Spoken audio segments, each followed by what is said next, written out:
It seems like a story straight out of a Hollywood film. State authorities are out investigating and they come across a metal obelisk, a monolith, if you will, in a very remote part of Utah. Where did it come from? The intrepid explorers go down to investigate the alien life form. Wildlife officials minding their own business, counting bighorn sheep from a helicopter last week, looked down and spotted this. What the heck is that? The crew landed the chopper and began to investigate, finding a shiny triangular monolith standing about 2 earthlings high, solidly mounted to the rock. They've cut it in.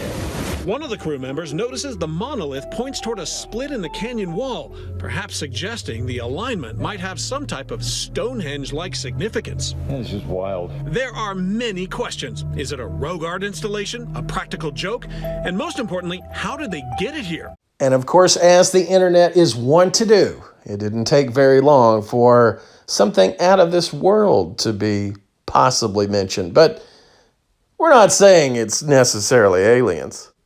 Okay, yeah, we are saying it's aliens. But on a serious note, it is more than likely an art installation, or some have even said this is the work of super fans of the movie 2001, A Space Odyssey, the Kubrick amazing film. And not long after the footage was available, it did not take long for the internet to get to work. They were able to track the flight pattern of the helicopter that was actually out looking at the sheep.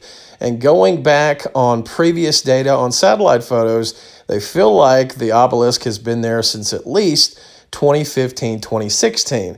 Although the thought is this could have been there at least 50 years and it would still look the same as it does today.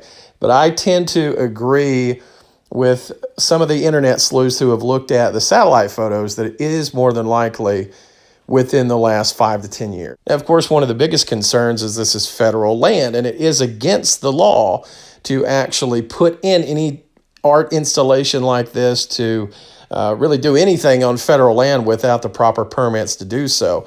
Another thing is the fear that people will try to start visiting the site. This is a very remote area of land, and they're afraid that this could turn from a adventure type situation into an emergency situation really fast. But dun dun dun, the internet's already gotten there. So even though Utah authorities had been trying to keep the exact location under wraps, 33-year-old David Surber was determined that he was going to be the first person to find it.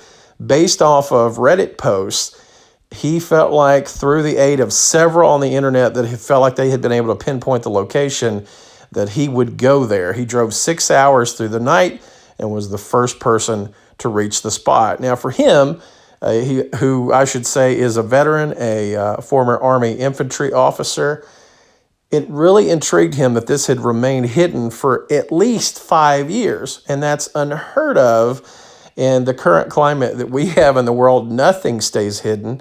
So this really spoke to him. He wanted to be the first one there, and he said when he got there, any kind of myths around it being out of this world just went away. You could clearly see that it was man-made, though I would still imagine there are going to be people that will start worshiping it anytime. Shell, yeah. So where does that leave us? Well, more than likely, it is going to end up being an art installation. That's my gut feeling. And for a lot of people, right off the bat, they said, art installation, that's a McCracken.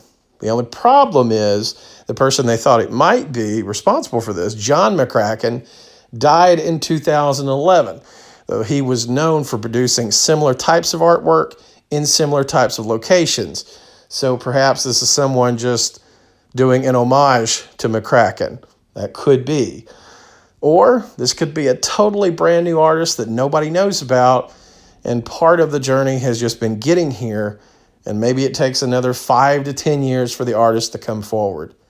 Whatever the case, when asked why he went, David said it was just the opportunity to get away from some of the negativity of 2020 and do something exciting.